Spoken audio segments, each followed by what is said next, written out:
अगर हमने प्रोस्पेक्टिंग कर लिया और इन्विटेशन कर लिया, प्रोस्पेक्टिंग एंड इन्विटेशन ये दोनों प्रोसेस आ गई। इन्विटेशन के बारे में भी कल मैंने बात किया था, हाउ टू इनवाइट। जब किसी भी व्यक्ति को इनवाइट करते हैं तो उससे पहले हमें सिस्टम के बारे में, अपने बिजनेस के बारे में एडिफाई करना होता है। जबरदस्त तरीके से एडिफाई करोगे ना तो रिजल्ट के हमारे चांसेस बढ़ जाते हैं।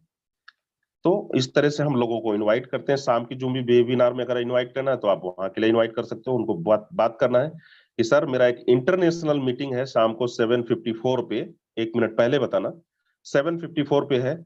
और सर वहां पे अगर आप आएंगे तो एक चीज का ख्याल रखना पड़ेगा सर, जूम हमारा 5 से 7 सेकंड में हाउसफुल हो जाता है सर। तो आपको टाइमिंग मैसेज में 7:55 मेंशन है, बट स्पेशली मैंने आपको 7:54 पे मैं बोल रहा हूँ और 7:54 पे ही लॉग इन करना है। अदरवाइज सर जूम में मुश्किल हो जाएगा आपको आ पाना। तो समय से पहले 1 मिनट लॉग इन करेंगे तो आप जूम में आ जाएंगे। और आ जाएंगे तो मेरे को सर स्क्रीनशॉट आप भेज देना, जिससे मैं भी कंफर्म हो जाऊंगा कि आप जूम पे हो। अदरवाइज अगर आप जूम पे इन केस 1% आप नहीं भी आ पाते हो तो I will send you YouTube link so that you can understand this life changing webinar. तो इस तरह से करके दोस्त हम बात कर सकते हैं, ठीक है। और उसके बाद में इनवाइट करने के बाद में हम फॉलो अप प्रोसेस आती है। अगर बंदा मीटिंग में पूरा दिन रहा है तो मीटिंग में रहने के बाद में हम उसका क्लोजिंग करते हैं, ठीक है। तो ये प्रोस्पेक्टिंग एंड इनविटेशन का हमारा पार्ट आता है। उसके बाद में क्या आता है, फॉलो अप। अब किसी को हमने मीटिंग में इनवाइट कर लिया, मीटिंग में प्लान भी देख लिया और उसका हमने क्लोजिंग भी किया। तो क्लोजिंग कैसे करना होता है, क्लोजिंग करने के लिए फॉलो अप भी बोलते हैं इसको या क्लोजिंग भी बोलते हैं, ठीक है। तो फॉलो अप कैसे करना है, अब बंदा मीटिंग में आया हुआ है तो उसको आपको बात करना है। और वहां पे ये आपको बिल्कुल नहीं बोलना कि सर मेरा मीटिंग कैसा लगा। वहां पे बात करना है कि सर आपने पूरा मीटिंग अटेंड किया, तो सामने वाला बोलेगा यस या नो, कुछ भी बोल सकता है। बहुत सारे लोग बीच मीटिंग से निकल जाते हैं, फोन आ जाता है, कुछ जरूरी काम उनको पड़ गया। तो आपको कंफर्म करना है कि सर क्या आपने पूरा मीटिंग हमारा सेशन अटेंड किया। तो सामने वाला बोलेगा यस।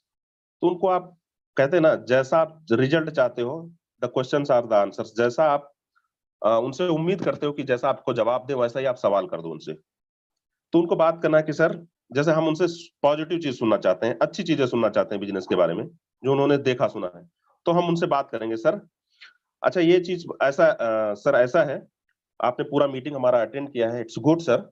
लेकिन ये बताइए कि आपको सर हमारे मीटिंग में पूरे 45 मिनट जो देखा समझा है सर, उसमें ऐसी दो कौन सी चीजें हैं जो सर आपको क्लिक किया या सबसे अच्छी लगी। मतलब हमने उनको बाउंड कर दिया कि वो सबसे अच्छी चीज ही बताएंगे, वो निगेटिव चीज से स्टार्टअप ही नहीं कर पाएंगे, क्योंकि हमने सवाल ही वैसा रख दिया है कि सर ऐसी कौन सी दो चीजें हैं जो सर आपको पूरे प्रेजेंटेशन के दौरान सबसे अच्छी लगी हैं हमारे बिजनेस में।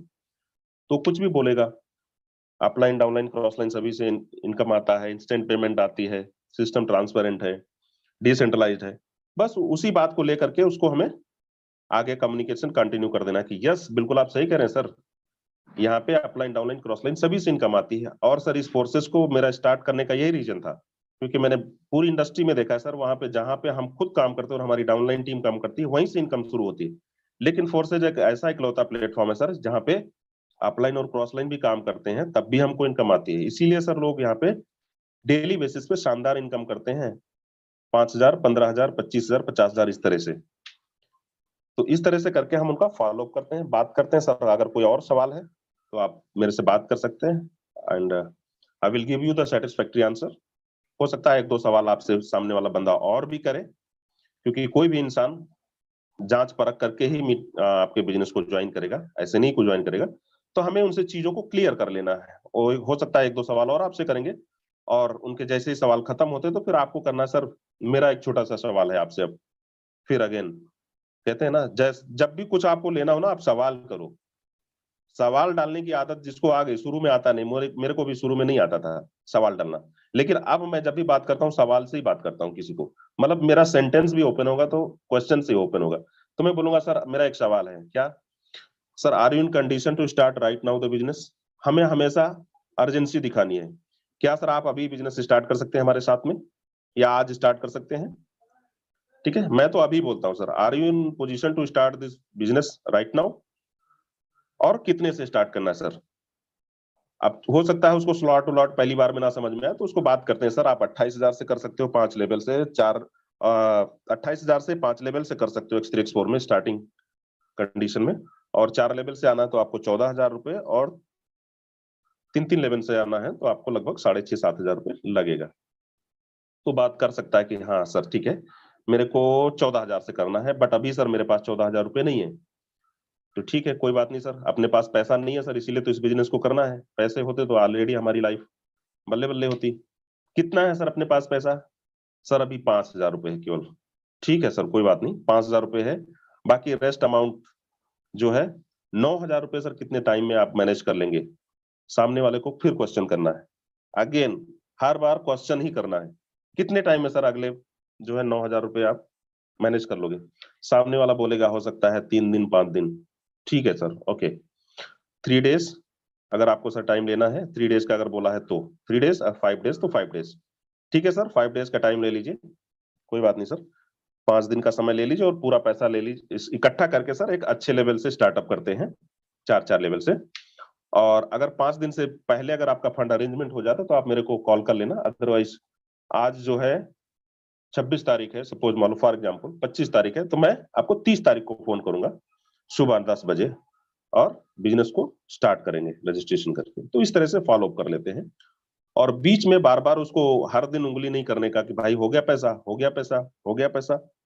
अगर आपको बात भी करना, कुछ मैसेज डालना अच्छा सा, तो आप कोई आ, उस तरह का मैसेज डाल सकते हो, गुड मॉर्निंग या इस तरह से आप, जिससे आपको इनडायरेक्टली मैसेज मिल जाएगा कि आप उनके टच में हो, लेकिन आप पैसे के लिए बार बार फोन नहीं करने का। एक बार जो कमिटमेंट कर लिया फिर उसी पे करना है, क्योंकि sometimes posture plays a big role in getting results. लार नहीं टपकाने का कि यार वो रेडी हो गया 14,000 देने के लिए, तो उसको 5 दिन टाइम लिया ना, तो 5 दिन सुबह 10 बजे फोन कर देते हैं, भाई हो गया आज पैसा अरेंजमेंट, हो गया भैया पैसा का अरेंजमेंट। नहीं, ऐसा नहीं करने का। 5th डे का बात किया तो 5th डे ही बात करना, आपको दिखाना चाहिए अहमियत कि दोस्त हमें ऐसा नहीं फॉलो अप करना है, स्ट्रांगली फॉलो अप करना है, लेकिन एक प्रोसेस है जो बिजनेस की, उसको सिस्टम को फॉलो करते हुए फॉलो अप लेना है। ठीक है, उसको भी लगे कि यार ये बंदा मेरे पीछे नहीं पड़ा है, लेकिन उसको ये जरूर फीलिंग होनी चाहिए कि यार मेरे से अगर ये चीज मिस हुआ ना तो मेरी लाइफ में बड़ा परिवर्तन होने से मैं मिस कर जाऊंगा, ऐसा उसको फील होना चाहिए। ठीक है, वी ऑलवेज वर्क, या हमें ऐसा बात करना चाहिए कि गिविंग मोड में मैं उसको कुछ देने वाला हूं बड़ा, ठीक है, जिससे उसकी लाइफ में, उसके घर परिवार में चेंजेस आने वाले हैं और आ रहे हैं दोस्त। जितने भी पार्टनर्स, मैं कहता हूं अगर कोई 20,000 भी एक्स्ट्रा इनकम करता है फोर्सेस से, मंथ का खाली 20-30,000 रुपए, तो 30,000 रुपए जॉब से पा रहा है, 30,000 रुपए उसको एक्स्ट्रा मिल रहा है यार, 60,000 रुपए में एटलीस्ट उसके 30,000 तो एडिशनल घर में इनकम आ रही है। मैं 30,000 की ही बात कर रहा हूँ, मैं 3 लाख की नहीं बात कर रहा हूँ। तो एटलीस्ट कहीं ना कहीं उसके घर परिवार में कुछ तो खुशी आएंगी, जो 30,000 रुपए एडिशनल वो अर्न कर रहा है, जस्ट बिकॉज ऑफ कि हमने उसको एक अच्छा प्लेटफॉर्म दिया, अच्छा एक एनवायरमेंट दिया, और एक अच्छे टीम के साथ में एसोसिएट हुआ बंदा। तो इस तरह से हम दोस्त फॉलो अप कर लेते हैं। एंड अगले पॉइंट की बात करूं तो फॉलो अप हो गया, कहने का मतलब बंदा प्रोस्पेक्ट से हमारा पार्टनर बन गया। अब उसके बाद में क्या बात करना है? अब काउंसिल विद अपलाइन। आप कितने भी बड़े धुरंधर अपलाइन हो ना, always take a third person involvement. Counsel with upline, कोई जरूरी नहीं वो अपलाइन ही हो, आपका डाउनलाइन भी हो सकता है, क्रॉस लाइन भी हो सकता है। He should be active, growing and working partner. उनकी आप हेल्प ले सकते हो, उनसे आप उसको एक रोड मैप दिला सकते हो कि भाई अगला 3 महीने का मेरा रोड मैप ये है। आप उनको पता चल गया उनके छोटे ड्रीम्स क्या है, पहले छोटे ड्रीम्स, शॉर्ट ड्रीम्स बनवाना है, फिर 3 महीने का एक गोल बनाना है, फिर मंथली गोल पे हमें फोकस करके काम करना है उनके साथ में। और मंथली गोल को भी हमें बाइफरकेट कर लेना है वीकली। और वीकली जो हमारा एक गोल आता है, मान लो 50,000 बंदे ने बोला मेरे को कमाना है पहले महीने में, तो ये जो है 12-13 हजार रुपए जो वीक का आया इनकम, उस 12-13 हजार रुपए वीक की इनकम को अर्न करने के लिए हमें डेली बेसिस पे एफर्ट करना पड़ेगा, डेली बेसिस पे हमें एक्टिविटीज करनी पड़ेगी। तो डेली बेसिस पे कितना काम करना है वो उनके साथ हमें सुबह बात करना है कि ब्रदर, तो आज कितने लोगों को आपने टारगेट किया है, शाम को फाइनली बात करना है कितने लोगों से बात हुई, क्या हमारी पॉजिटिव टॉक्स रही, कितनी इनवाइट्स निकल रही हैं, कितने लोग जूम पे बैठ रहे हैं ना, आफ्टर जूम कितने लोगों की क्लोजिंग होने वाली है, कितने लोग पॉजिटिव रिजल्ट्स में कन्वर्ट हो रहे हैं। तो ये हमें डेली बेसिस पे पहले हमें खुद पे काम करना है, सिमिलरली हमें टीम पे भी ऐसे ही काम करना है, फॉलो करना है। ठीक है, तो हमें हमेशा जो है अपलाइन से रोड मैप बनाना है। ठीक है, अब अपलाइंस क्या होता है, हो सकता है वो आपका दोस्त हो, तो हो सकता है आपकी बातों को उतना गहराई से ना ले, लेकिन अगर थर्ड पर्सन आप उसमें डाल देते हो, ठीक है, क्योंकि पूरा कम्युनिकेशन आपका रहा है, प्रोस्पेक्टिंग से लेकर के ऑलमोस्ट क्लोजिंग तो आपको खुद ही करनी होती है। लेकिन जब हम फॉलो अप कराते हैं अपलाइन से, तो हम बिजनेस का पोटेंशियल उसकी नजर में आता है कि कितना बड़ा ये बिजनेस का पोटेंशियल है, कितना बड़ा अचीवमेंट हम यहाँ से ले सकते हैं, ठीक है। वो थर्ड पर्सन जब बात करता है, आपका अपलाइन होता है, तो ऑलरेडी एक बड़ा माइलस्टोन अचीव कर चुका होता है। हो सकता है 5 लाख, 10 लाख, 25 लाख, 50 लाख, तो सामने वाला जीरो पे होता है, तो वो इंस्पायर करता है उनके अचीवमेंट्स को और उनकी बात को सुनता है, ठीक है। तो third person involvement very very necessary है। फिर वो रोड मैप पे अपन लोग काम करते हैं, ठीक है। तो यह मैंने पॉइंट बताया, काउंसिल विद अपलाइन। और फिर हमें डेली बेसिस रूटीन को फॉलो करना है। सुबह क्या गोल रहा, शाम को क्या हमारा पॉजिटिव चीजें रही, कितनी पॉजिटिव टॉक हुई, कितनी इनवाइट्स निकली और कितना क्लोजिंग हुआ, ठीक है। तो इस तरह से हम अगर पूरे टीम के टच में रहते हैं, तो हम प्रिडिक्ट कर सकते हैं, एस्टिमेट कर सकते हैं कि हमारा डेली बेसिस पे कितना ज्वाइनिंग निकल रहा है, या हमारा वीकली इनकम कितना होने वाला है, कितने हमारे प्रोस्पेक्ट से पार्टनर में कन्वर्ट होने वाले हैं लोग। तो हम प्रिडिक्शन कर सकते हैं इस तरह से कि हमारी इनकम वीक की क्या होने वाली है, ठीक है। इस वीक में जैसे यादवेंद्र सर बोलते हैं ना, 1 से 10, 11 से 21, तो उसपे हम अगर हम टीम के टच में है, बराबर कम्युनिकेशन में है, तो हम अपनी इनकम को एक प्रिडिक्ट कर सकते हैं कि मेरा इस वीक का इनकम 25,000 होने वाला है या 20,000 होने वाला है, व्हाटएवर, ठीक है। एंड लास्ट बात की मैं बात करूं दोस्त, तो जब मेरे को सारी चीजें आ गई और यही चीजें हमने टीम में भी फॉलो कराना शुरू कर दिया, इट टेक्स समटाइम्स, लोग 15 दिन, 1 महीना, धीरे धीरे उनको अमल करेंगे, चीजों को फॉलो करेंगे, और उसके बाद में it become a habit after 3-4 weeks. तो जैसा हम कर रहे हैं वैसे हमारी टीम भी फॉलो करना शुरू कर देती है। एंड एक चीज का हमेशा ध्यान रखें, हो सकता है कुछ गलत चीजें हमारी इनकम को इंस्टेंट बढ़ा सकती हैं, बट लॉन्ग टर्म के लिए हार्मफुल है, ठीक है। हमारे बीच में बहुत सारे पार्टनर्स, मेरे तक भी मैसेज आते हैं और मैं देखता हूं कि वो नॉन वर्किंग को बहुत ज्यादा प्रमोशन करते हैं, 0-0 इतने लाख कमा लिया, ठीक है। ठीक है, अगर आप ऐसा करते हो तो हो सकता है इंस्टेंट आपको पार्टनर्स मिल जाएंगे, क्योंकि लोग अट्रैक्ट हो जाते हैं नॉन वर्किंग को लेकर के कि इधर यार आईडी लगा देंगे, छोड़ देंगे, अल्लाह के नाम पे कुछ तो गिरेगा ही कटोरी में। लेकिन लॉन्ग टर्म में जब वो हो सकता है आपके महीने में आपको मेहनत करके सही से एफर्ट डाल करके आपके 10 पार्टनर आने वाले हो, और इस तरह से आपके 20 पार्टनर लग गए हो महीने के अंदर, लेकिन वो लोगों का माइंडसेट क्या है, अल्लाह के नाम पे कटोरी में गिरेगा, मतलब नॉन वर्किंग, वो काम नहीं करने वाले भाई। तो इस तरह माइंडसेट बिल्कुल मत, नॉन वर्किंग को मत प्रमोट करिए। वो नए पार्टनर भी काम नहीं करेंगे, और आप नॉन वर्किंग का माइंडसेट अगर हमारा खुद का हो गया ना, तो हम भी अपना फुल एफर्ट्स नहीं डालेंगे और हम अपने टीम को भी स्ट्रांगली फॉलो अप नहीं करेंगे। तो अल्टीमेटली हमारे कहते हैं ना, टीम के अंदर लकड़ी के अंदर जैसे दीमक लग जाती है ना, तो फिर धीरे धीरे खोखला हो जाता है, 6 महीने बाद लकड़ी खत्म हो जाती है।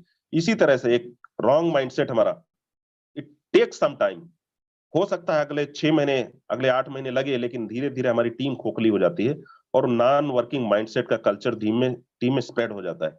तो ये बिल्कुल नहीं करने का, हमें जो हमारे बिजनेस के एथिक्स हैं उनको फॉलो करना है। हमारा जो बिजनेस है वो 100% वर्किंग है भाई, हमें खुद 100% काम करना है, रेफरल इनकम आएगी, हमारी टीम काम करेगी, जब टीम डायरेक्ट्स लगाएगी तो हमें पैसिव इनकम आना है टीम एफर्ट्स की वजह से। तो हमें पूरा जो है डुप्लीकेट करना है, राइट मैनर्स पे फोकस रखना है, ठीक है। 100%, ये कोई हमारा इन्वेस्टमेंट या चिट फंड नहीं है कि एक बार पैसा डाल दिया दोस्त हो गया काम, ठीक है। तो अच्छी चीजों को डुप्लीकेट अगर हम करते हैं ना, तो हमें रिजल्ट्स भी जब मिलता है ना, डुप्लीकेशन होता है, मल्टीप्लीकेशन होता है, तो छप्पर फाड़ के उसी रेशियो में हमें उसका रिजल्ट भी मिलता है। तो इस तरह से हमें अच्छे माइंड के सेट के साथ में काम करना है, टीम में अच्छी चीजों को डुप्लीकेट करना है दोस्त। तो मैंने 5-6 पॉइंट्स पे आपसे बात किया है। हमारा रीजन स्ट्रांग होना चाहिए, वाई, हमें कमिटेड होना चाहिए अपने बिजनेस के प्रति, अपने फैमिली के प्रति, हमारे ड्रीम्स बने होने चाहिए, लिस्ट हमारी बनी होनी चाहिए, नेम लिस्ट और ड्रीम लिस्ट बनी होनी चाहिए, प्रोस्पेक्टिंग एंड इन्विटेशन है अगला पॉइंट, एसटीपी है, शो द प्लान, आप डायरेक्ट भी शो करते हो, शाम की मीटिंग के लिए भी इनवाइट कर सकते हो। फिर फॉलो अप कराना है अपने अपलाइन से, वर्किंग अपलाइन से, फिर उसका रोड मैप दिलाना है, काउंसिल विद अपलाइन, और हमें खुद भी अपने अपलाइन से अपनी खुद की भी काउंसलिंग करते रहना है, एटलीस्ट बहुत ज्यादा नहीं तो आप 3 दिन में, 2 दिन में एक बार जरूर काउंसलिंग कराएं या हफ्ते में एक बार कराएं कि मेरा ये एफर्ट्स था सर और मेरा ये आउटपुट है, बताइए मैं कहाँ पे और इंप्रूव करूं।